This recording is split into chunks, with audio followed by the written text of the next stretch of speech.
I'm Daniel Benjamin, and I am the president of the American Academy in Berlin. And tonight I have the pleasure of welcoming you to our first ever James Mattis lecture with Jeff Feltman, and it carries the ambitious title, War, Peace, and the International System After Ukraine.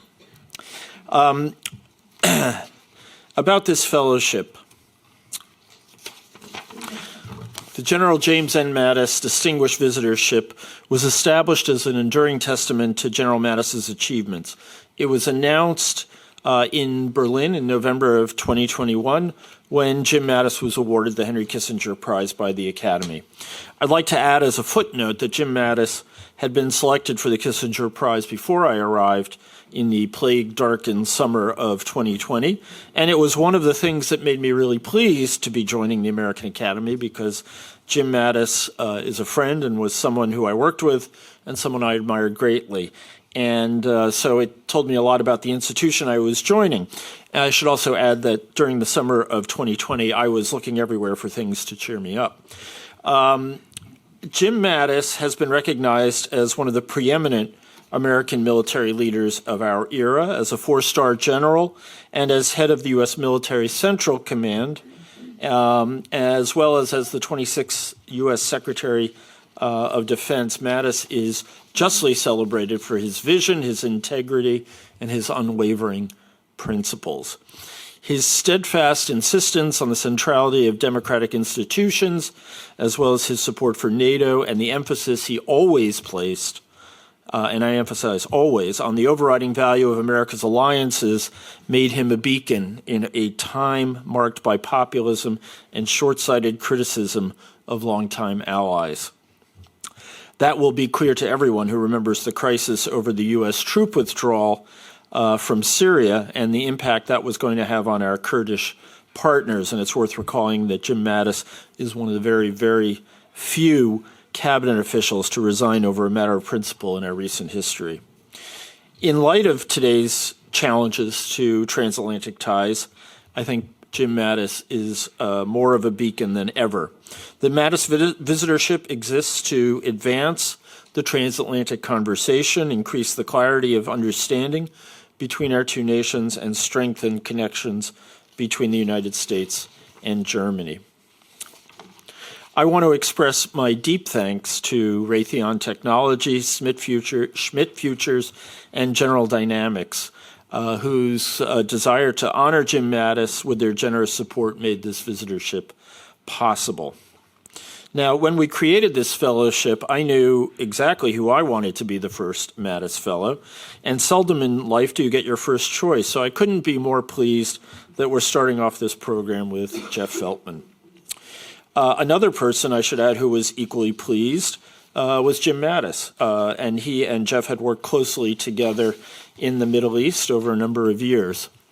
Now, I was not a career public servant, but as I've told friends, family, and the students that I used to teach, one of the greatest benefits I experienced as a political appointee in the U.S. government in two different administrations was getting to work very closely with some truly extraordinary people, diplomats, uniformed military, and a range of other civil servants.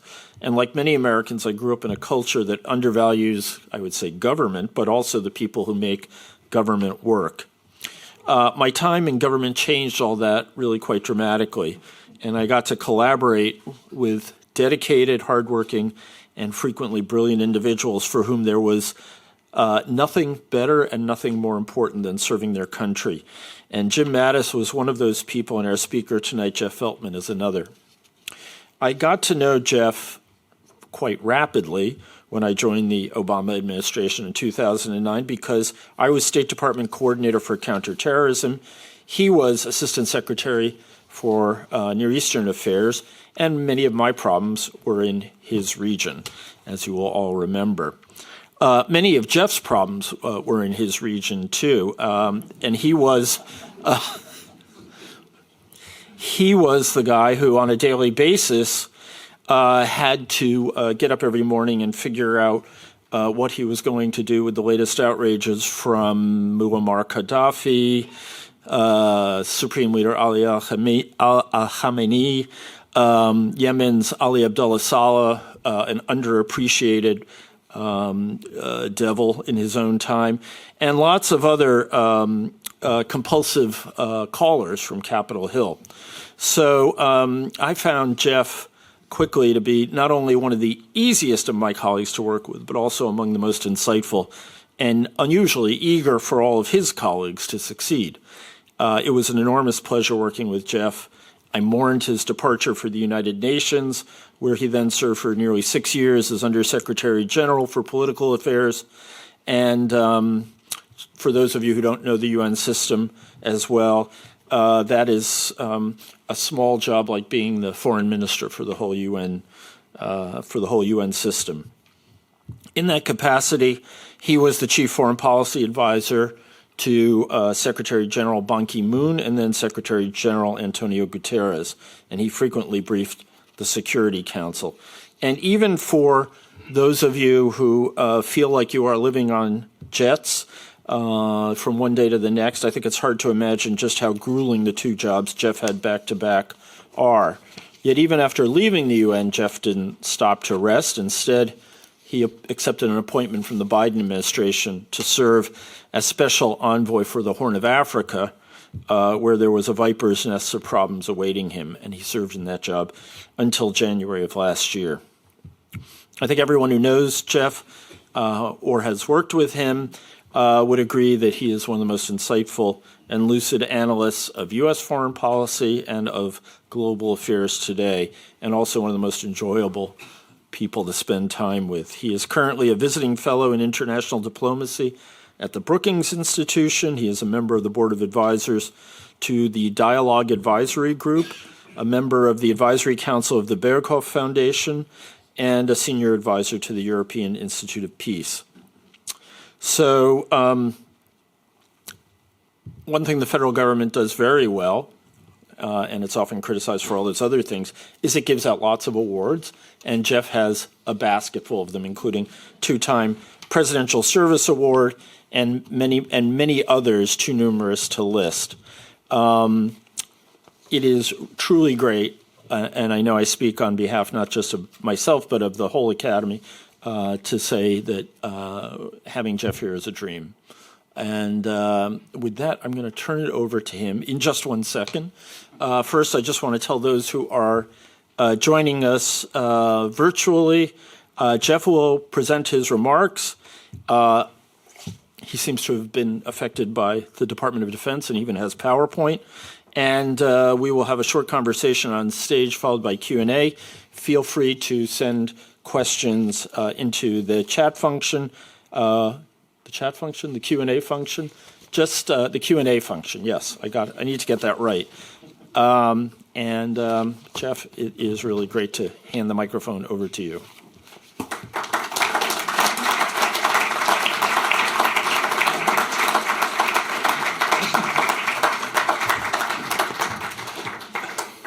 Dan, that's quite the billing. I think I should just stop now while I'm ahead.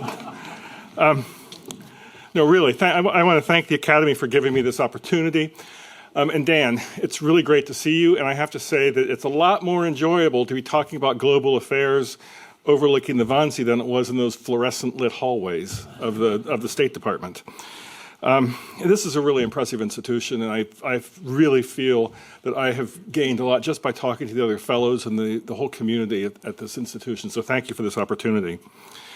Dan mentioned that when I was Assistant Secretary of State for Near Eastern Affairs, in fact, Ambassador Boris Ruger was my counterpart. He and I were on the phone a lot to say, what in the world is happening in that part of the world? But when I was Assistant Secretary of State, yes, Jim Mattis was head of Central Command. So in terms of hierarchy, we were peers. But he had a lot more toys than I did. His toolkit was a lot better equipped than mine was. And he was really generous in his partnership with me in building a civilian-military sort of joint approach to the Middle East. And so I'm really honored to be able to deliver the inaugural lecture that is named after Jim Mattis.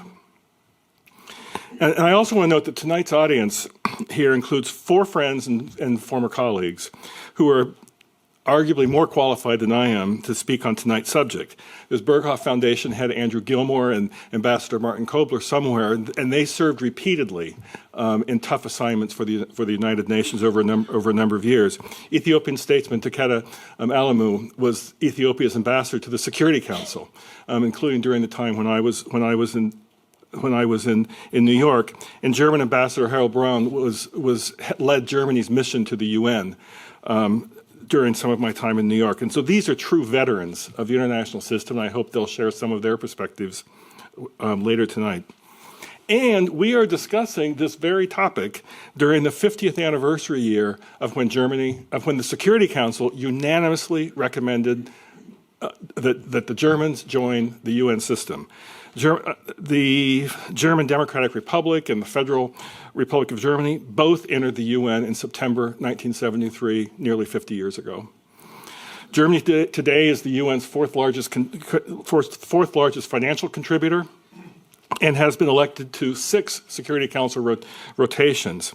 And now, currently, Germany with Namibia is facilitating consultations for the UN's 2024 Summit for the Future to consider how the multilateral system should address old and new challenges. In other words, tonight's subject. Now, as Dan mentioned, my own career had 2 primary chapters: as a U.S. diplomat, mostly serving overseas, and then as the United Nations Undersecretary General for Political Affairs. And these 2 jobs, let's just say, put me in touch with 2 different types of people.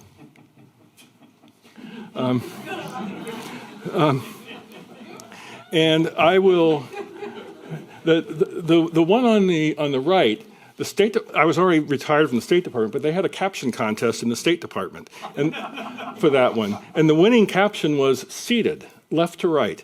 See no evil, hear no evil, speak no evil, and evil.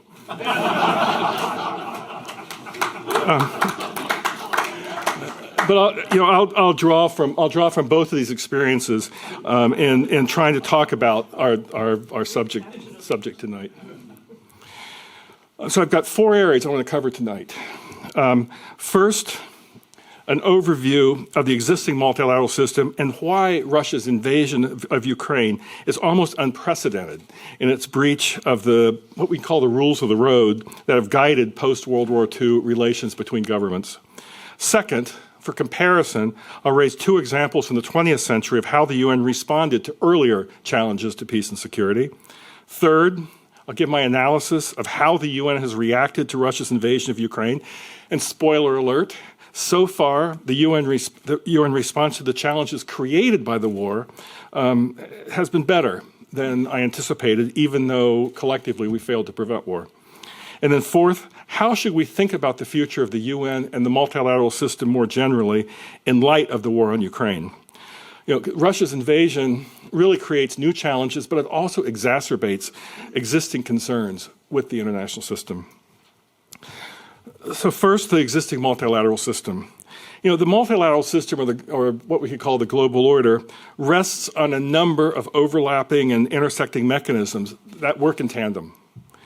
We've inherited most of these from the post-Cold War II and the Cold War periods. You talk about the UN with the peace and security at its heart, the IMF, the World Bank, NATO, the European integration project that became the EU, the World Trade Organization evolved from the General Agreement on Tariff and Trades, the Helsinki process that morphed eventually into the OSCE. There's a lot of these organizations that are part of this global order. And these institutions, these alliances, these treaties, they have different mandates, different purposes, different governing structures, along with distinct and often overlapping membership. Some, like the UN, have enormous bureaucratic reach, and there are others, like the G7, that have no permanent secretariat. Their legal statuses vary quite considerably. But together, these comprise the so-called rules-based international order. Now, I think probably guidelines is a better term than rules, since countries voluntarily sign up for these with the thought of reciprocal benefit. And even if not always followed, these guidelines are more or less accepted universally as legitimate. They reduce risks for all. And our system has been sufficiently flexible to endure through three distinct geopolitical phases: the Cold War, the immediate post-Cold War period when the US could largely dominate the agenda, and our current more multipolar environment. And of course, we all know examples where this has failed. You know, Srebrenica and Rwanda come to mind. But the system has succeeded at its most fundamental level. There has been no World War III, and that's not nothing. But is that sufficient? Even before February 24th, issues such as economic inequality, the climate crisis, and the pandemic prompted nagging questions about the effectiveness for today's world of institutions, of mechanisms that were created in a far different geopolitical climate. And Russia's war has hypercharged that debate. Shivshankar Menon, India's former national security advisor, argued recently in Foreign Affairs that the war in Ukraine is about the future of Europe, not the future of the world order. Indian Foreign Minister Jaishankar went further, claiming that Europe thinks Europe's problems are the world's problems, but that the world's problems are not considered by Europe to be Europe's problems. Now, these are serious, thought-provoking charges. And it is indisputable that Russia's war unhelpfully distracts us from urgent problems elsewhere. But let's not understate the impact of Russia's invasion on the global order. Russia basically dropped a barrel bomb on the fundamental principle of the international system, which is respect for sovereignty and territorial integrity. To quote the preamble of the Charter, the UN is to save succeeding generations from the scourge of war. And whatever else it may do, the irreducible purpose of the UN is peace and security, as Article 1 notes. And Article 2.4 of the Charter notes that all members shall refrain in their international relations from the threat or use of force against the territorial integrity or political independence of any state. And now, unlike much diplomatic language, including many things that I've written in my career, that's unambiguous. And it's key to the entire international order. Now, Russia's invasion of Ukraine is certainly not the first violation of the Charter, but it's a particularly egregious example. Since World War II, there have been very few examples of states attempting to steal territory and change borders by force. And just compare that to think about all the wars of territorial conquest that took place before 1945.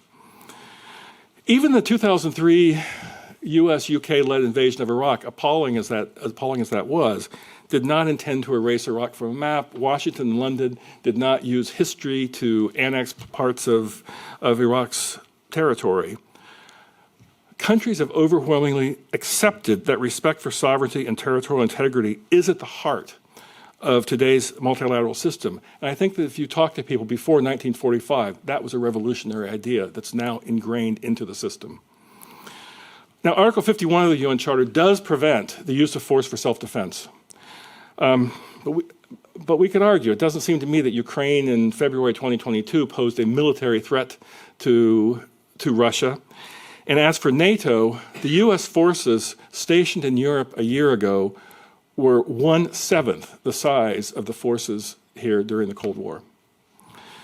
Martin Kimani, Kenya's ambassador to the United Nations, gave an African perspective from his Security Council seat. A quote, "At independence, had African states chosen to pursue states on the basis of ethnic, racial, or religious homogeneity, we would still be waging bloody wars those many decades later. Instead, we agreed that we would settle for borders that we inherited. Rather than form nations that looked ever backwards into history with dangerous nostalgia, we chose to look forward. Not because our borders satisfied us, but because we wanted something greater, forged in peace."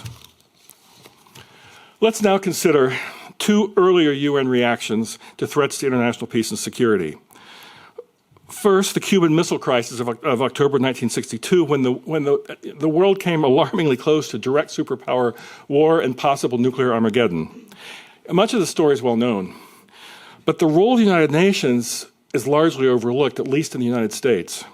Throughout the crisis, Uthant was the acting Secretary General. He became acting Secretary General with the 1961 death of Dag Hammarskjöld in a plane crash while Hammarskjöld was trying to bring peace to the Congo. A whole other story there.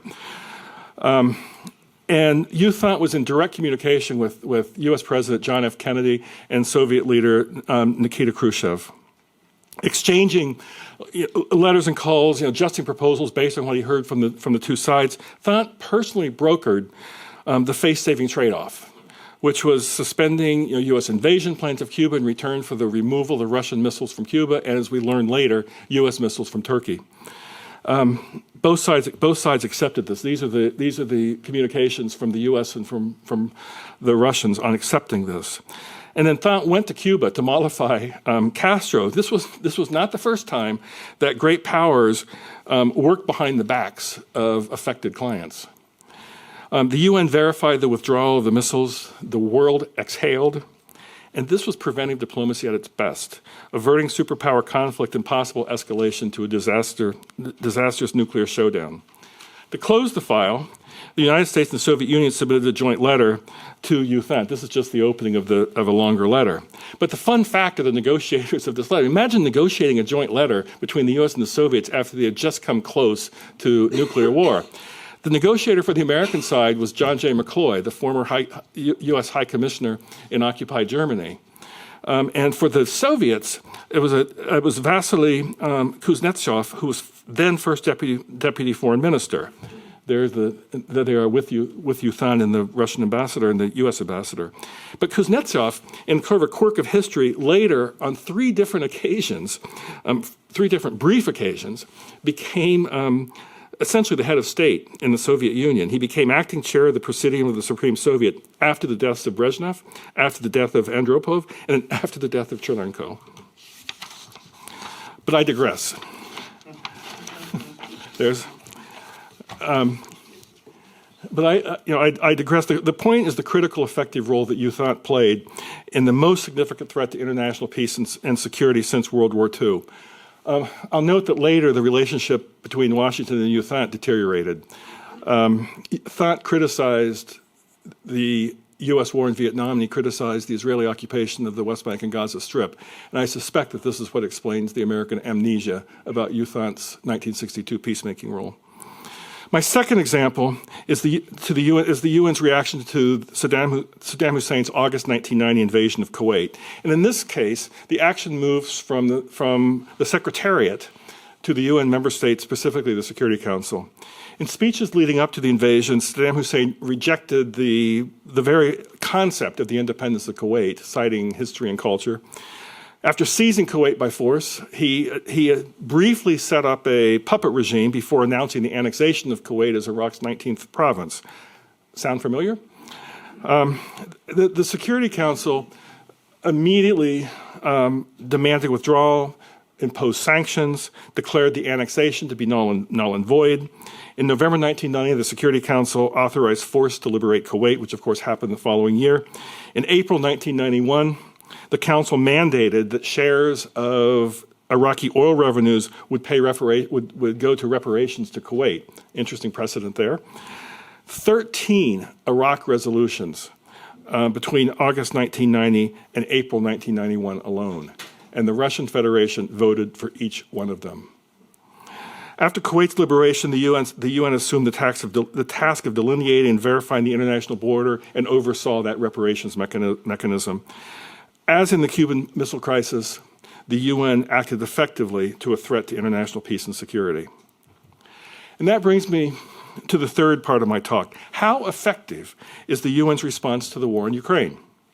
As we remember, in late 2021, Washington began sharing intelligence about the Kremlin's invasion plans.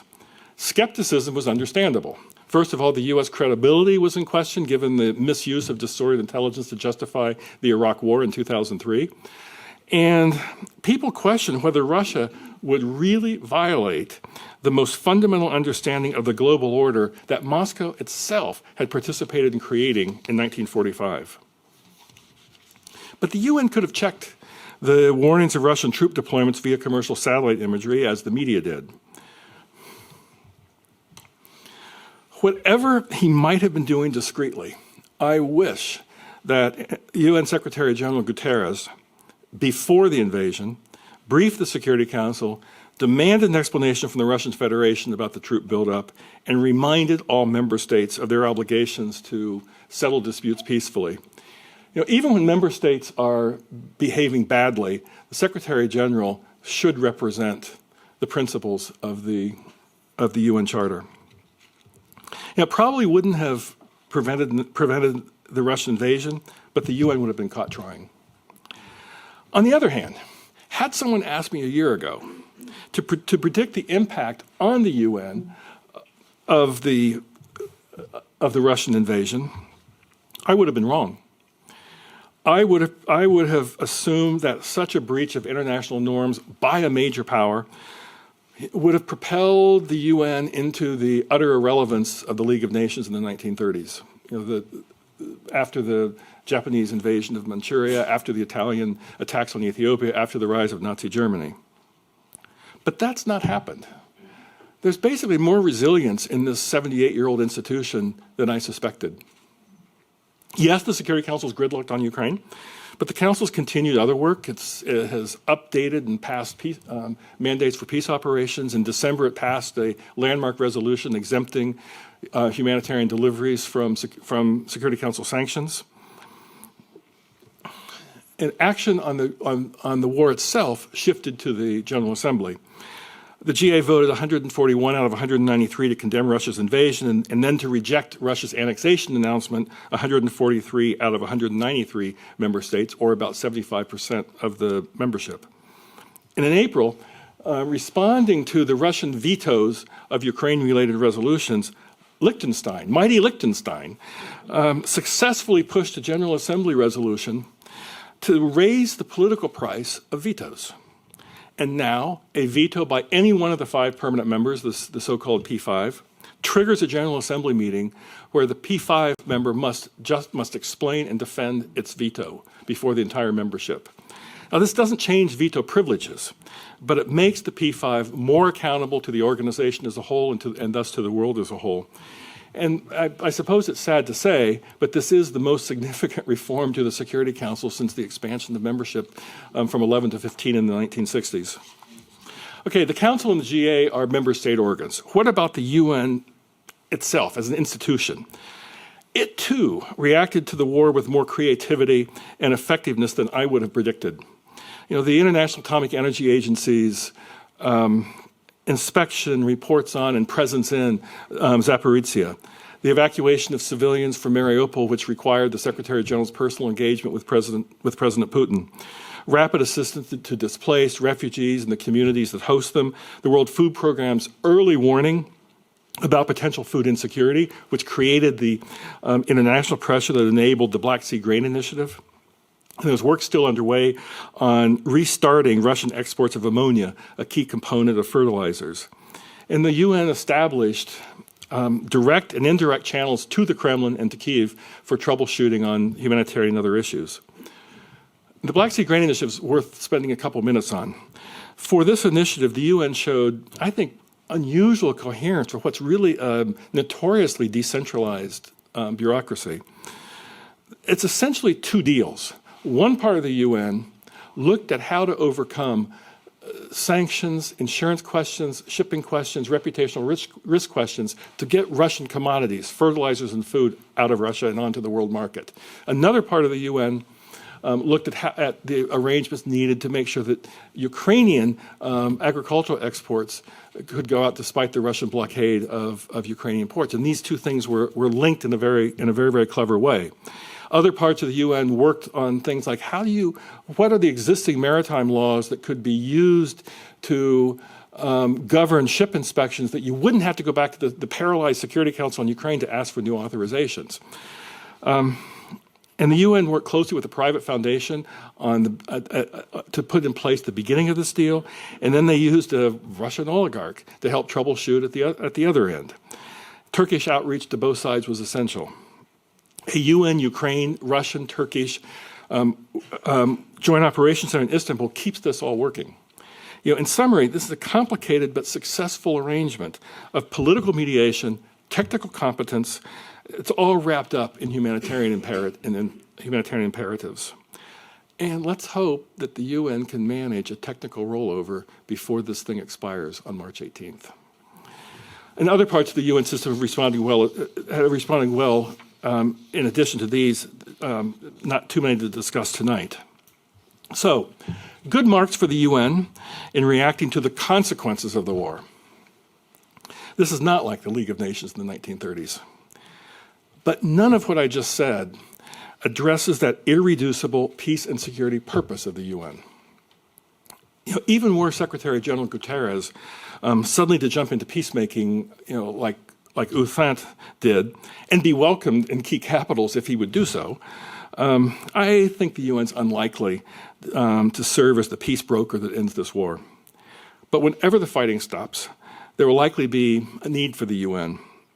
The Security Council remains the only universally accepted body that could endorse an agreement and make it universally applicable. Who knows what Russia and Ukraine will eventually require in terms of guarantees or third-party monitoring, verification, and compliance mechanisms. Basically, work out arrangements outside the United Nations and then take them to the United Nations for codification and implementation. This is exactly how the Iranian nuclear deal worked. It's exactly how the Colombia peace process worked. And this applies whether the war ends or whether it morphs into a stalemate and a frozen conflict. And that brings me to my last point. How to think about the multilateral system going forward in light of Russia's war. Of those legacy institutions, we've seen NATO re-energized, while the OSCE with its consensus rules is paralyzed. But what about the UN and the international system more generally in light of the most serious threat to peace and security since the Cold War? And at a time of rising Chinese-US tensions and a closer Chinese-Russian relationship that's expressly designed to push back against the values that are baked into the international system. As I said, 75% of the membership of the United Nations rejected Russia's annexation. But the 25% or so that did not, most abstained, account for nearly 50% of the world's population. And that includes countries like India and South Africa. And I think it's unlikely that these countries applaud stronger countries invading and stealing territory. And I don't think it's an example of countries pledging allegiance to Moscow. I mean, even Cuba. Cuba, thinking of its giant northern neighbor, abstained rather than voted with Russia. So what is going on? These are protest votes. These countries are annoyed at being badgered to choose sides in the European war that they do not see as posing a threat to themselves. And part of Russia's message, not the invasion part, but part of Russia's message probably sounds compelling, that the current US-dominated international order has not delivered sufficient results for the global South, that the current system is skewed toward the West rather than providing equivalent benefits for the rest. So the rest resent things like vaccine hoarding and border closures during the pandemic. They see the failure of rich countries to adequately fund climate mitigation issues caused by emissions from the global north. They perceive, I think wrongly, but they perceive the focus on individual political rights and freedoms that are so important to us as downplaying the economic and social needs that are also required for dignified life. They suspect that concepts that those of us in the international system throw around, like conflict prevention and the responsibility to protect, have become new euphemisms for the old game of great powers interfering in the internal affairs of the global South. Some argue that Russia's war on Ukraine is such a shock to the system that it creates an opportunity that's similar to June 1945, when representatives of 50 governments gathered in San Francisco to conclude the UN Charter. And there's certainly an argument to be made, even before Russia's invasion of Ukraine, that we need to radically reimagine the global order as happened in 1945. But I disagree, not on the merits of the argument, but on the practicality of it. San Francisco was characterized by a sense of unity that was forged by the trauma of 2 world wars in just over a quarter of a century. Today, the world is polarized, East versus West, China versus the United States, global North versus global South, etc. And there are 193 governments that would want to be at that conference rather than just 50 that were at San Francisco. There's polarization abroad. There's populism that affects our foreign policies at home. We cannot create a new UN or a new global order that's based on shared understandings in this political climate. The atmosphere simply is not conducive for a new San Francisco moment. And yet, our collective action in the current system has been inadequate in so many areas. And there's a risk that the multilateral architecture, unless it's refreshed, simply deteriorates, with behavior between states no longer moored in shared understanding. We would lose the predictability that this global order gives us. So what can we do? First, let's go back to basics and relearn some history. During the Cold War, and the Cold War was not anticipated when the UN Charter was signed. During the Cold War, the United States and the Soviet Union, despite whatever else was happening, cooperated on nuclear nonproliferation, on the elimination of smallpox, on arms control, on the development of new peace operations tools like peacekeeping. We've forgotten that great powers can confront each other, but also cooperate simultaneously. Second, let's be serious about addressing weaknesses in the current system. I mentioned the Global South resentments that risk eroding support for the rules of the road. Those countries will probably remain unaligned regarding the war on Ukraine, and they'll remain unaligned regarding the US-China rivalry. But we want them to stay committed to the principles of the international system. Imagine the territorial wars that might occur otherwise. IMF Managing Director Kristalina Georgieva reports that 60% of low-income countries are at or near debt distress. The financial crisis of 2008 provoked important changes to the international financial system. And India is chairing the G20 this year, and perhaps this can lead to new mechanisms and balance the internal reforms and anti-corruption measures that we in the West see as essential to development, with more equitable financial distribution and for the South. And there are ideas out there from the Bridge Town Initiative of Mia Motley of Barbados, the Loss and Development Fund that came out of the climate change. There are ideas on the financial side. And as part of fixing the system, intergovernmental organizations need to reach out beyond governments. Multilateral institutions need to work with civil society, scientists, businesses, and others when it comes to issues such as antibiotic resistance or species extinction or artificial intelligence. And the UN's moving in this direction, slowly but surely. The Black Sea Grain Initiative would not have come together without the support of outside non-state actors. And the international work on climate incorporates civil society, city governments, scientists, geographers, and others. Now, only about a third of those working on the international climate initiatives are purely intergovernmental representatives. In terms of process, this is a model for others. And then there's the Security Council, discredited by inaction not only on Ukraine, but also on Syria and elsewhere. Article 27 of the UN Charter notes that, quote, a party to a dispute shall abstain from voting, end quote. So if one can strip Russia of the right to shield itself, great. But it's a mistake to advocate expelling Russia from the Security Council or the UN. Consider the case of the International Criminal Court. How strong can the ICC really be when the United States, Russia, China, and India have not joined? The universality of the UN gives it a lot of its legitimacy and what strength it has. One of the reasons why the League of Nations went into irrelevance was because Japan and Germany both withdrew, and the US never joined the League of Nations. And the Russian Federation may be remembering the experience of when it boycotted the Security Council as war in Korea broke out, meaning the Security Council could vote without worry about Russian vetoes, has not chosen to withdraw from the UN, and I hope it won't. President Biden, in his September address to the UN General Assembly, called for Security Council expansion. Good. The current Security Council does not reflect current economic, political, demographic realities. And Biden didn't name names, but I think that the Germans all recognize that when he's talking about nations we've long supported, that includes Germany. Unfortunately, Security Council expansion is another one of those issues where everyone agrees in theory, but member states don't rally around any one proposal. Proposals cancel each other out. But we still need to push. And let's see how China reacts if faced with potential council membership for Germany, Japan, and India. But in addition to trying to save and improve the current system, let's also fill gaps.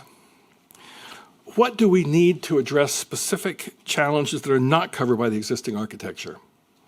This too is kind of a back to the future proposal. I noted earlier that the multilateral system includes all these institutions and mechanisms, alliances, treaties, et cetera, that work together. Well, this layered multilateralism is not frozen in amber circa 1950. The financial crisis of the late 1990s prompted the creation of the G20. The more recent Quad, the US, Japan, India, Australia, does not undermine the universality of the United Nations. It's focused on the specific issue of promoting a free and open Indo-Pacific and other new mechanisms to deal with issues related to emerging technologies, environment, can embrace participation from those that want to join and those beyond governments. In essence, then, I'm recommending a three-part agenda. We save what we have. We try to fix what we have, including by addressing the global inequality that leads to so much understandable resentment in the global South. And we overlay the current global order with new institutions and mechanisms that will have varied memberships, varied purposes, depending on the problems to be addressed. Now, these proposals may sound like I'm merely tinkering when we're facing multiple global crises that are crying for radical new approaches. President Putin's speech yesterday reminded us that even arms control now seems to be in the past. And it's not inconceivable that this entire edifice of multilateral architecture crashes down. And even if it doesn't crash down, the institutional arrangements, of course, exist at a time of great power competition, growing tensions, and this is going to increase, not decrease. But think about Brexit as an example of the unintended consequences of abandoning existing institutions. By preserving and improving the existing institutions, but adding new layers to address specific challenges, we can promote a turning point in the multilateral system that is less disruptive than Brexit was to the UK, but more serious than previous reform efforts. Still, Russia's invasion of Ukraine raises a fundamental question. Can we still count on that Article 2.4 as a guiding principle of the international system? Without any sense of irony, in July 2021, that is 5 months after Russia violated Article 2.4, Russia was one of the founders of the so-called Group of Friends in Defense of the Charter of the United Nations. It's quite an interesting club. But let's pocket this. Let's pocket this as evidence, notwithstanding the horrors in Ukraine, that peaceful resolutions of disputes remains the accepted principle of international relations. Because it's frightening to think how the vacuum will be filled if we lose that altogether. We don't always meet it, but it should remain, our guidance. And preventing Russia from winning its war on Ukraine helps us preserve this fundamental principle, without which we're back in what the Brookings scholar Bob Kagan has described as the geopolitical jungle. Without shared respect for sovereignty and territorial integrity, the risks of World War III that we've so far avoided escalates. Let me close with a 1954 quote from the UN's Second Secretary General, Dag Hammarskjöld. It's often repeated, but it's still worth keeping in mind. The United Nations was not created to take mankind to heaven, but to save humanity from hell. Thank you.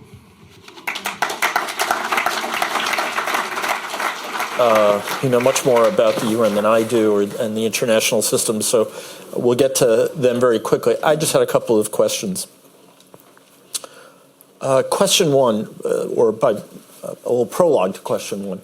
There is something kind of crazy about having Americans and Germans talk about the UN, because in terms of respect for the institution, we are really at two different poles. If you look at the public opinion polling, yes. The U.S. has witnessed kind of a long, slow, but inexorable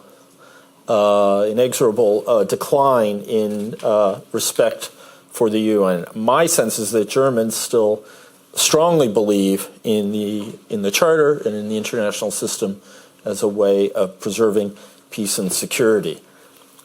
I'm glad the Germans are there. I'm worried about people who think more like the Americans, and what one can do to stem the tide of kind of delegitimization of the UN, especially in the U.S., which, at any given time with the wrong administration in power might simply stop paying its dues, and in other countries which will say,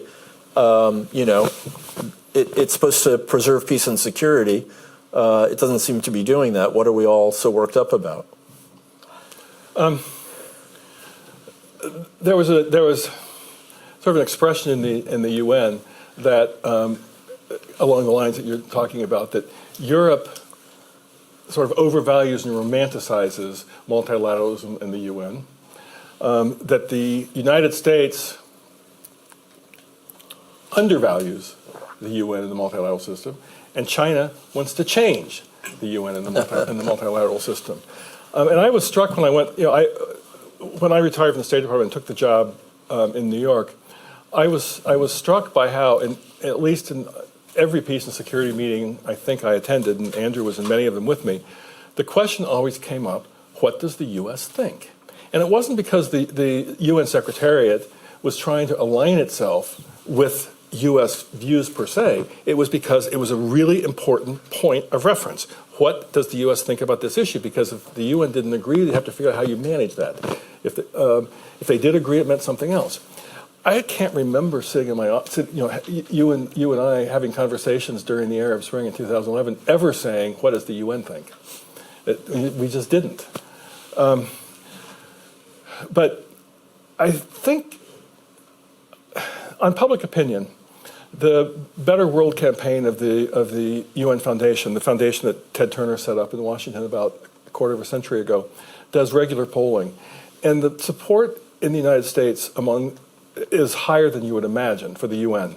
What worries me is not that, because you look at the figures, you say, that's great. 80-90% of Americans think we should be part of the UN. I think it's thin. I mean, I think it's just sort of like, hey, well, okay, we'll say yes, we like the UN. So it's not deep, where I think in other countries it's far, far deeper than in our country. And given our politics, politicians could very easily turn the tide against the UN.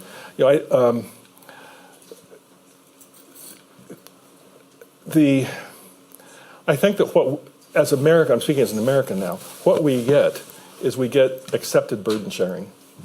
That it costs about a quarter what it would cost. It costs about a quarter the cost to deploy a UN peacekeeper. That's the cost to deploy a U.S. soldier, and that quarter that's deployed, that quarter cost is shared by all the member states. Even though we're the largest contributor, the assessed contributions means that there's an accepted way of burden sharing. So I look at the UN from an American point of view as accepted burden sharing. But it's going to get tougher, because we're going to have to learn to compete better inside the UN for what's important to us in the UN. The Chinese, the Russians, pushing back against the human rights agenda, the values of the value-based global order. There's a lot of appeal to that to autocratic leaders in much of the world. Why are you lecturing us about human rights? So I think we have to do a far better job of addressing some of the legitimate grievances of the Global South about the current system in order to keep them on board for the overall roadmap that this international system provides us. Do you see in other parts of the world a decline in belief in the UN and the UN system? Oh, without question. Yeah. Without question. And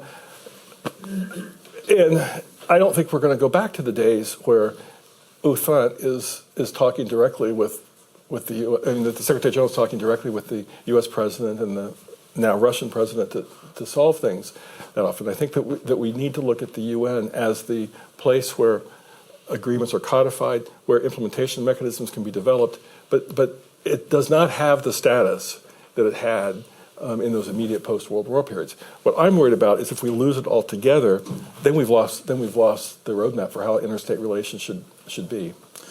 You brought up upend. One of the depressing things about the UN, I think, in the period certainly after him, is that it seems like the stature of Secretary Generals, not necessarily continuously, but with a step function, seems to be declining over time. And their ambitiousness in terms of calling world powers to account has largely evaporated because they so need to have the support of the different great powers. Is there anything that could be done to reverse that, or is it, as you say, going to be bring your solutions to the UN? I mean, it's member states' pressure on the Secretary Generals that are the biggest constraint to the Secretary Generals being courageous, in my view. And our capital is as guilty, if not more guilty, than any other capital on this front. I mean, I like this idea that some of the member states have, and this is all member states have to do this. I was a UN bureaucrat. I wasn't representing a country when I was there, but member states have talked about having a longer Secretary General term that you're only elected once, and that should release the Secretary General to be a little bit more courageous. The problem is, I think that's a good idea. The problem is that. What that should mean is that in the Secretary General's second term, and it's always been he so far, he should be more courageous. And I think that we haven't really seen that to be the case. Okay, last quick question. Short of the lions laying down with the lambs and the seventh seal being broken, can you imagine a set of circumstances that would lead to Security Council reform?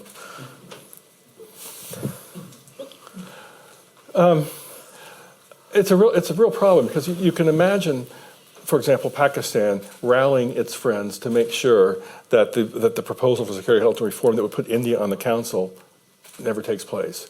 Pakistan doesn't have that many friends. You've got bigger problems in Europe. I think they would use but I just think that it is unconscionable for us not to be pushing it. I also think it's politically wise for us to be pushing it. The Global South does need more representation. I always have this image in my head. I wish I were good on PowerPoint because this doesn't really help the Germans, and I apologize to our German friends here.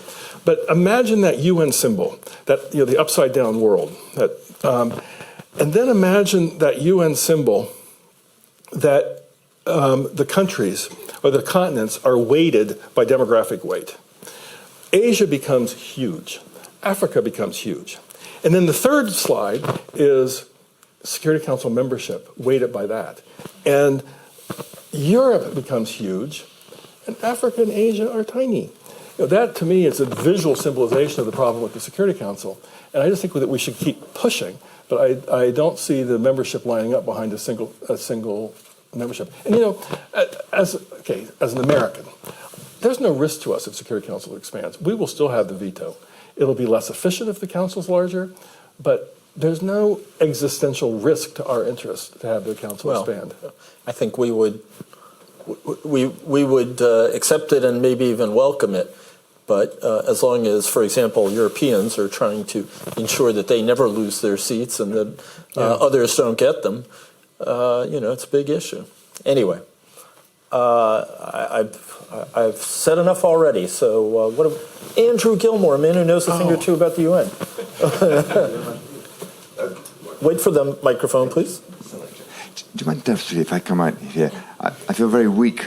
As somebody from the Scottish Highlands, I feel very weak asking to move. But sitting by that chimney, basically essentially very invigorating winds from the Ural Mountains come down there. I feel I'm still wearing my kilt. And anyway, Jeff, I agree. Everything was fantastic in that. I just want to say it's not actually, is it? Anyway, it is. And just what you said about the veto, very interesting. And it was Stalin who, at the Treaty of Yalta, ironically inside Crimea now, who persuaded Roosevelt and Churchill that to agree to this UN that they were talking about, there had to be a veto, of which he would have one. So it's an ironic turnaround. On the and you talked about 1991 and that Kuwait war. You said that it moved to the member states, but actually, very interestingly, it didn't only, because just before the coalition attacked in 91, Pérez de Cuellar dashed off. That's right. Made a desperate attempt. And I just joined the UN. I was a very junior officer at that time. He knew he was making a fool of himself. He knew everybody would say, what an idiot, he's going there, he's not going to persuade. But at least he understood that even if he had a 1 in 30 chance of stopping war, it was worth doing it. And in fact, every previous Secretary General has made that effort. Dag Hammarskjöld did it. U Thant went off to see Nasser in '67. Every single time, even Kurt Waldheim, the worst Secretary General of all time, 3 weeks into the Yom Kippur War, was calling out Kissinger and coming up with solutions as to how to deal with these things. So I do feel that what you're saying, and what actually Dan hinted at, is a very real phenomenon and a troubling one. But just, as Boris Ruger and many others were in Munich just now, where there was a wonderful sort of display of solidarity of Western alliance, of unity, but where a number of countries from the global south were complaining that there isn't enough focus from the UN or anywhere else from the West towards other countries. And I just wanted to ask, since a country you know a huge amount about, which is Syria, and with the catastrophe of the earthquake on top of the very long civil war they've had, where we now have the UN having prevented cross-border assistance going in using a very narrow legalistic argument that somehow this is against international law, even if it means preventing thousands of people dying of starvation or whatever. And I was wondering if you had thoughts on that particular aspect.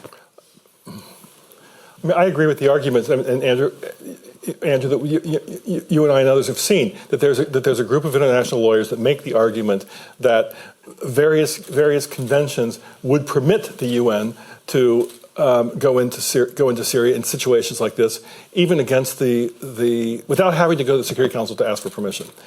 I just don't think that this UN would be courageous enough to do it, is what I conclude. And now the precedent has been set, which I find disturbing. But no, I do not think that I do not believe. I think that there could have been, if the UN had wanted to, they could have developed a legal argument about why they were crossing the Turkish-Syrian border to save lives, even without Damascus's permission.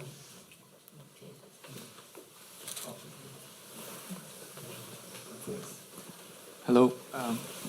On? Okay. Regina Evo happened to be also an international lawyer. This is why I'm addressing the issue. Very interested as well. Thanks for the presentation. Very thoughtful and very in-depth going. Wouldn't it even be a more peaceful world if we simply preserve the system as it is? Because in the past, everyone knows from history that each superpower made use of this principle for whatever agenda in the past, right? Be it the Americans vetoing against Israeli occupation and annexation of some land strips in favor of their interests, which happened to be a minor issue, of course, compared to Ukraine. No comparison, no talk about that. But think of the various scenarios. If you were to ask for reform for the UN Security Council, especially, the mechanism of the veto system especially, enlarging it, shall every single country have a veto power? I mean, what do we end up with? In every country vetoing every decision of the UN Council, Security Council, appears to be a dream only. From a humanitarian point of view, I fully agree. On your page, on the same page, it's worth striving for that. But it's not realistic, I doubt, because all the secretaries have tried to do so in the past, as indicated. It's always a trust-like system, it seems, of the superpowers that happen to be the veto powers. They are the ones that reign it. So why should there be some humanitarian overseeing whatever God principle or something that may play into it and have some convincing power on all those 5 members that happen to be the permanent members, and they should give up any of their rights? I mean, what does it lead to? Would we end up in having humanitarian engagements into Hong Kong, for instance, military-wise, or in Syria, as indicated? Where do we end up with when asking for reform? Perhaps it's simply preserving the system, maybe the better forward-looking item or forward-looking alternative. Thanks. Thanks. That's the question. No, I mean, I think you're in I don't violent see. agreement. I don't see any possibility of Security Council reform that would eliminate the veto. I don't see any. That's not going to happen. You know so the veto's there. The question is, can you improve the system that we have in various ways? And that's what I think that we should, as I said, that we should be pushing for. But they're not going to lose the veto. I don't believe that. A follow-on question. I participated in a conference of international lawyers. I was completely miscast in that role, but and one of Germany's most prominent international lawyers actually argued for stripping Russia of its veto on the basis that it had violated its pledge to protect peace and security under the terms of the charter. And both I and a German diplomat said that that's just not going to happen. But we're a year later into a really unspeakable conflict, and I'm wondering if one can imagine any circumstances under which people would say, well, okay, we're suspending Russia's veto until it comes back into the community of nations. Well, I mean, I quoted Article 27 of the Charter, which Article 27 of the Charter basically says that a Security Council member should not vote on an issue that's in which it's directly involved. I'd rather go that route, to try to figure out how we build a coalition to say the Russian vetoes on Ukraine-related resolutions don't count. They can raise their hand, but it won't get registered. That's how I would do it. I wouldn't try to strip them of the veto altogether. Okay. Ambassador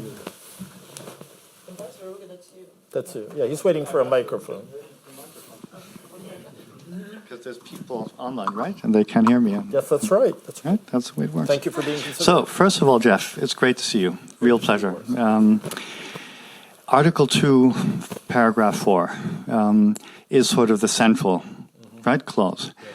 But there's a risk of us in the United States or in Europe emphasizing the internal nature of states, so democracy versus autocracy, and turning that into the defining issue, which strikes me as a problem, right? So I think the first thing that we need to do is ensure, to the extent possible, respect for Article 2.4, and everything else comes later. And if we turn the democracy thing into the sort of overriding issue, we risk alienating many who are willing to uphold those basic rules, but maybe do not fit into our belief system or our political system. I'd like to hear from you what you think.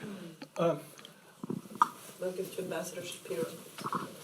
Yeah. Okay. Boris, I basically agree with you to a point. I think that we need to make sure that we retain a global consensus behind Article 2.4. Many of us represent countries who have violated Article 2.4, but it still remains the guidance. It still remains the sort of gold standard of how we should be acting. And so I believe that we have to talk to countries all over the world in ways that they see this is in reciprocal interest. This reduces risk for all of us. This provides predictable guidelines for how states behave to each other. On the democracy stuff, I think we can do that through other means. We don't have to. We don't have. I've talked about the sort of layered multilateralism. We build alliances among the Western democracies to achieve certain goals. We can expand that as needed. I don't think we have to. The UN's not going to do everything. We shouldn't rely on one organization to promote everything of value for us. Let's look for other ways to strengthen democracy, starting at home, frankly. Jeremy. Thanks. Thanks, Jeff. Another function of the international system, of the international order, is accountability, and it's been talked about a lot in the recent war. Particularly, there's a proposal out there to set up some sort of special tribunal to fill the international legal hole about a crime of aggression against Russia, and a lot of people want this tribunal set up. I'm wondering if you could talk about whether you think that's a good idea, and particularly the degree to which it's in tension with some of the other aspects that you were talking about, in particular the view of the global South, that these things are meant to sort of support the status quo, support the West. At least in the peace processes I've worked on, accountability is the toughest question. And certainly, you're not going to see any kind of UN tribunal, given the politics of the Security Council. So if there's going to be a special tribunal, it's going to have to be sui generis, set up outside. And the talk of doing it, I mean, I think it's useful to have the talk now of what would the possibilities be. What are the potential mechanisms? How might you do it? But I don't know, Jeremy, in the end, how you would ever make it work in practice.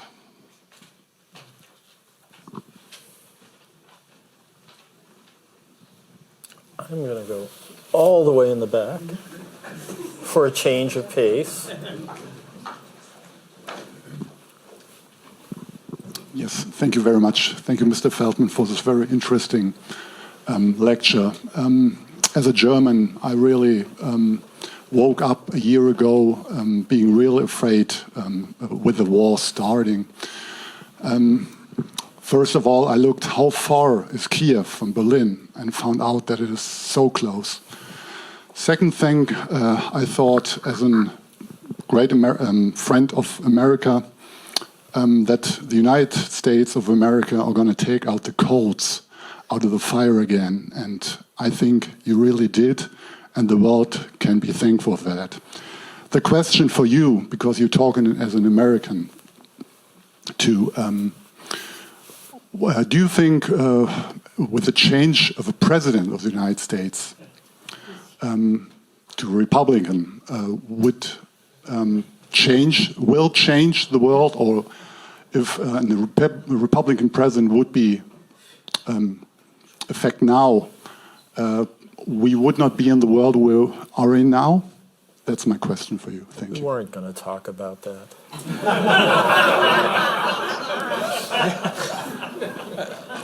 I mean, I think you know what I would be thinking on that, but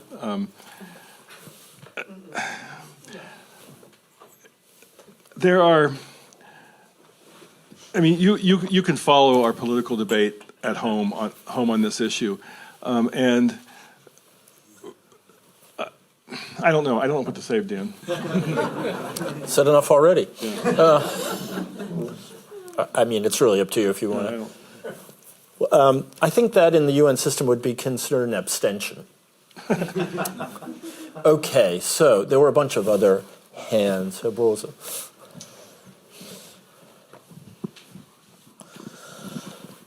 Thanks. Eckhard Brose, Federal Academy for Security Policy. Very interesting talk. Thank you very much for it. And you emphasized, and you emphasized too, the importance of Article 2, Para 4, territorial integrity. I'd like to try and dig a bit deeper there. It seems to me that if you're strong, you don't need that. because if you're strong, nobody else is going to call into question your territorial integrity, and if so, you're going to just whack them. So it's really something that's there for the weak. And the majority, the vast majority of countries is weak, which is why, logically, we should have 191 out of 193 states support that principle, as it serves their interest. Why do they not support it in reality? Isn't it? I mean, and you said something like we need to go around to all the countries and convince them that this is important for them. But the really convincing thing would be for these countries, I think, if the principle were working in reality, in political reality. And isn't the core problem that most countries, many countries of the South, don't believe that this principle really is applicable in political reality, because nobody is there to execute it if it comes to the crunch? I don't know, because again, I agree with you that that if we were going to go around to 193 member states and say, what do you think about Article 2.4 right now? They probably almost all of them would say, well, yeah, we agree with that. That's useful. If only every country would follow that. So I think that the abstentions, they were mostly abstentions. The 50 abstentions out of the annexation vote were really, as I said, a protest vote on other things. I don't think that they were saying, well, we don't really care about, territorial conquest. I think they were saying, yeah, this system, you guys who are really helping Ukraine need to wake up and realize that the system hasn't really delivered for us. You're delivering all this stuff to Ukraine now. So I think, so that's why I think that we need to be paying more attention to, and be less patronizing, frankly, to the countries of the global South that have legitimate grievances about how the system has, as I said, worked to advance the interests of the West without giving equal attention to the rest. I mean, I really think that these 50 votes were probably protest votes, wake up votes, like maybe you'd call them. Ambassador. Let's wait 1 second. I see a surfeit of male hands. Is there anything we can do about that? Yeah. Thank you. Let me say, first of all, how grateful we are. I personally am for what you did for Ethiopia when you were the envoy. I worked with you very closely, therefore I understand how much committed you were. Now, you know I have a tendency to be controversial, and I wanted to raise an issue which has not been raised so far. Now, the confrontation between Russia and the West, unless it's controlled, could witness really something that the world would regret later. I don't know whether it would have the opportunity to regret. Now, what I want to ask you is, even though there is absolutely no justification for the Russian invasion of Ukraine, on the other hand, can we totally dismiss the Russian argument that they are facing an existential threat because of the expansion of NATO, the potential expansion of NATO? Can we dismiss this out of hand? How much credence can we give to this argument? Takeda, I don't know. I mean, how quickly do any of us think that going back to 2021, how quickly would NATO have decided that Ukraine had met the criteria for joining. NATO has an open door policy, Article 10, NATO doesn't go looking for expansion, countries go to NATO. And you look at countries like, Poland, Hungary, the Czech Republic, they asked to join NATO after the fall of the war. It wasn't that NATO went running after them. I think that the problem is that the likelihood of NATO being more receptive to Ukraine's requests increases with the war.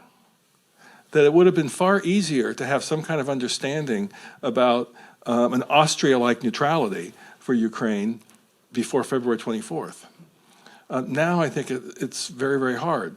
And your escalation point at the beginning is something I think everyone's afraid of where this could end up. And you see the West giving ever more sophisticated weapons. What were the red lines shift as the war continues.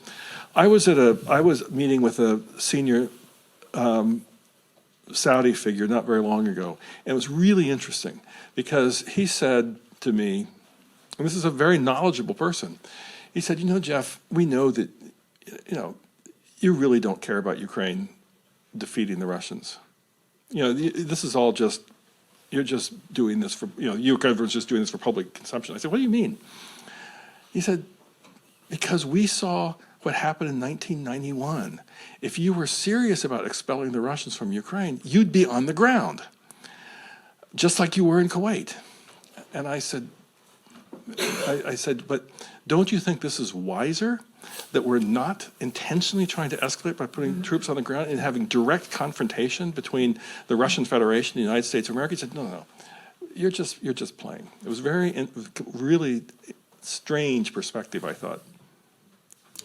I have to say that reminds me of when it's not quite analogous, but I was in Saudi Arabia when the United States found Saddam Hussein, and everyone was sure that we'd had him for a year or two, and we're just waiting for the right moment to announce it.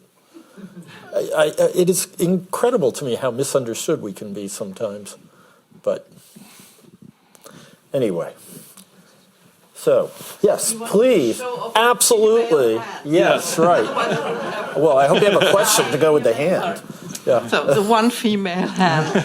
I wondered about whether there are only protest votes. I don't know who abstained, but I wonder whether some countries felt Russia might be useful for them, might give them aid or something that could also, they didn't want to mess up their relationship with Russia. I mean, and there were countries that voted with Russia. But even abstaining, so to sit on the fence. The ones that voted for Russia were sort of the usual suspects: the Democratic People's Republic of Korea, Eritrea, Iran, Syria, Belarus. They were predictable ones. So those are in a special. I would put those in a special category. But for countries like India and South Africa and Indonesia, they're sitting on. I mean, we are not going to be able to persuade a lot of these countries to take sides.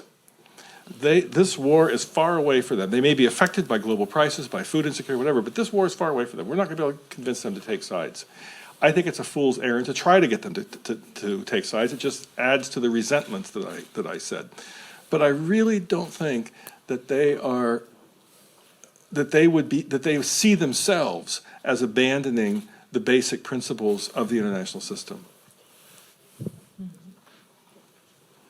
And also, if these are autocrats, they want to stay in the club of autocrats. Yeah, but it was a mixed bag. I mean, like I say, India and South Africa were among those that abstained. It's a very mixed bag of countries that abstained. Do you think India did it in part because their military depends on Russian hardware? It could be, and India's just hedging. Yeah, hedging. Okay. I want to ask one question that came in from a viewer. Thank you for an insightful and wise lecture. I wouldn't leave that part out. One question, if I may, on the U.S.-dominated global order that you mentioned. Could you perceive a new global order in which both the U.S. and China take a less prominent position? Well, I think that's happening. If you think about the bipolar world of the Cold War. You had the Soviet Union, you had the United States, and you had countries that were in each of those orbits. Do we think today that Turkey is automatically going to be in our orbit? Do we think that India is going to be in in China's orbit? Certainly not. But can we count on them being always in our orbit? So I think that that we are in a new phase. It's not bipolar of the Cold War. It's not unipolar of the post-Cold War period. It's multipolar, where medium powers are asserting their own interests, regardless of what their traditional alliances might have been.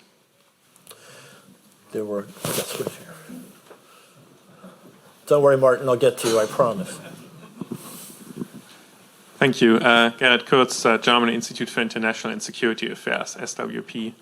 I wanted to ask you about the conflict management, basically, the precedent set by the West's military support for Ukraine, and what kind of precedent that sets for international conflict management from the UN's and multilateral perspective. Because initially, I understand you also made that point explicit. There was this precedent of the Gulf, of the Iraq crisis, 1990-91, collective self-defense, right? And legally, that's also clear, of course, where who the attacker was and so on. Still, leaving international law aside, I'm a political scientist. So, now that we're nearly, at the 1 year mark, anyway, of military support, and the war, looks like it's going to continue for quite some time. At what point, will this type of, it's called conflict management, in terms of arms deliveries and military support by NATO countries and others, when will that also affect how other countries elsewhere see the West and the UN's general response to their conflicts? Because the standard response is stop fighting, right? That's the initial response, stop fighting. And of course here the same is true, but even now that would be the case. Stop fighting and remain in place. But we would argue in the West, our governments, right, that's unjust. We want Ukraine to fight back. We want Ukraine to reconquer the territories. Now, I'm not against that. Still, the question, there's also injustice in other conflicts. And I just wanted to ask you how you see this conundrum perhaps playing out. I guess I see. Let me start over. For the 6 years that I had the honor of serving the United Nations, which was not nearly as long as Andrew or Martin Kobler's service in the United Nations, we were mostly concerned with internal conflicts.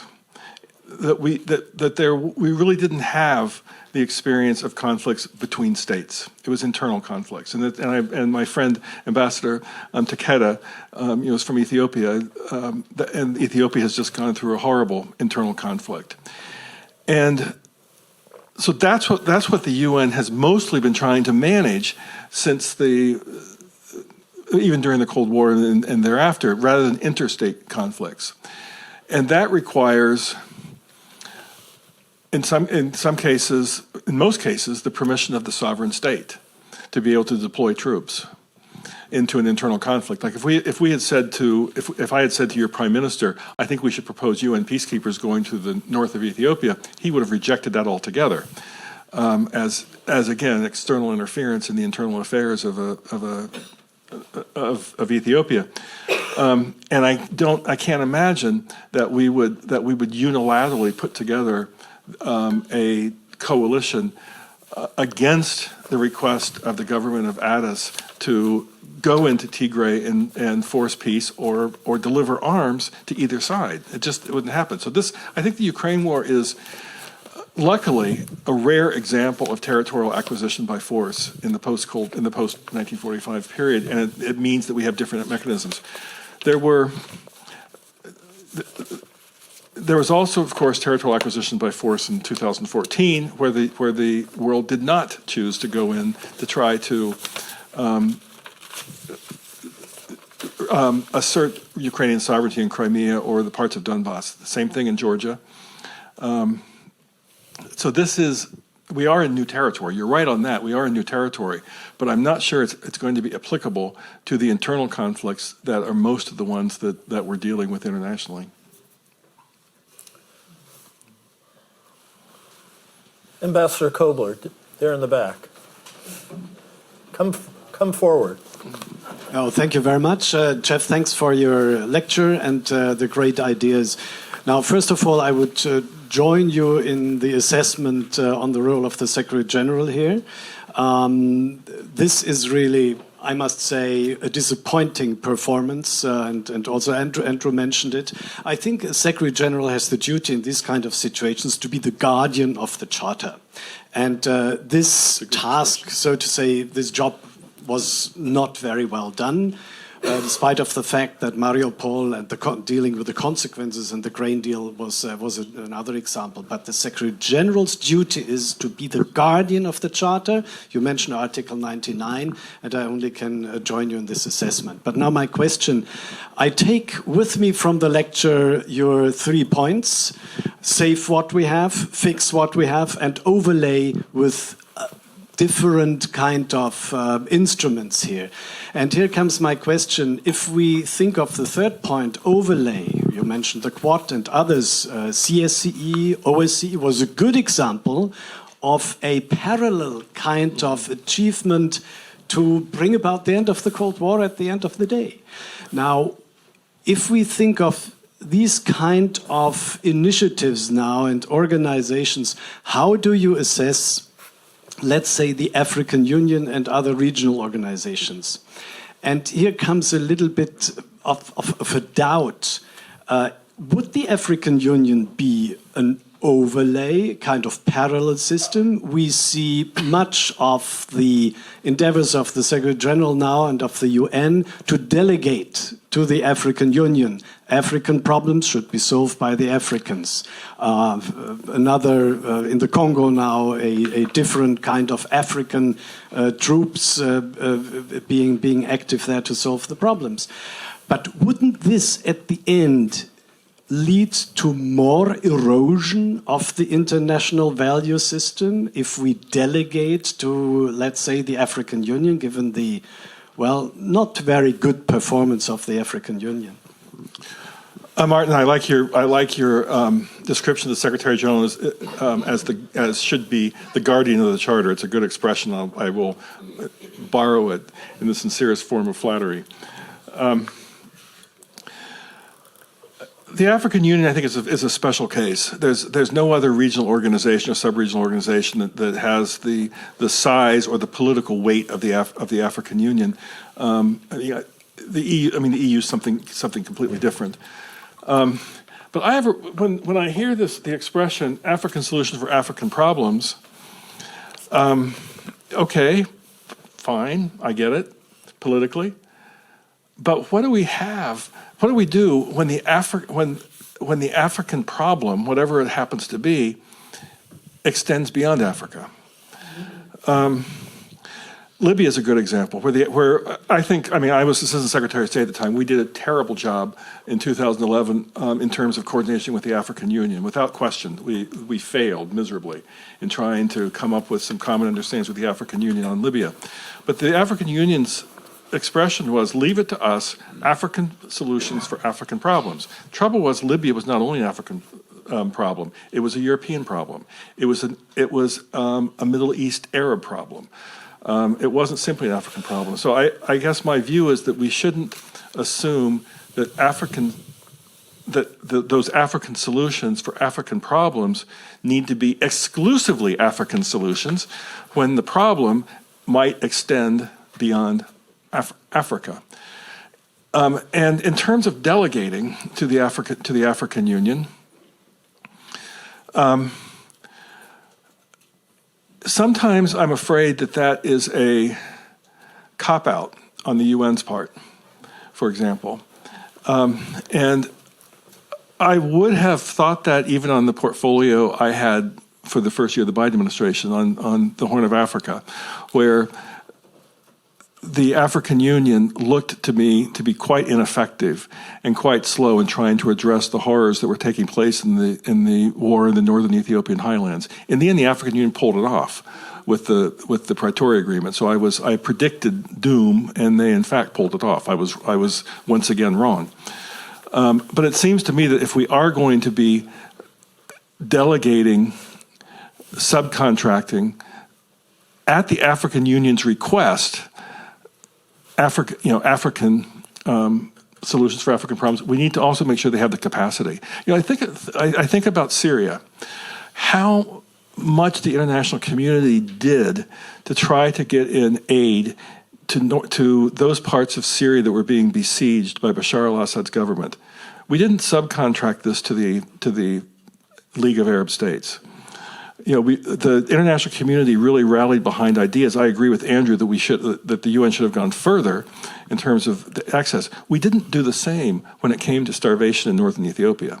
We sort of said, okay, well, that's an African problem, and I have a real problem with that. Were the Syrian lives more important than the African lives? Well, I think we're going to have to call it there. This was exactly the kind of discussion that the American Academy was created to host. I really want to thank Jeff for an exemplary first Jim Mattis lecture.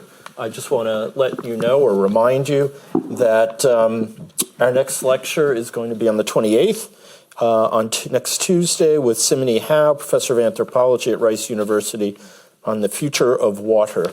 And you are all invited to attend in person or online.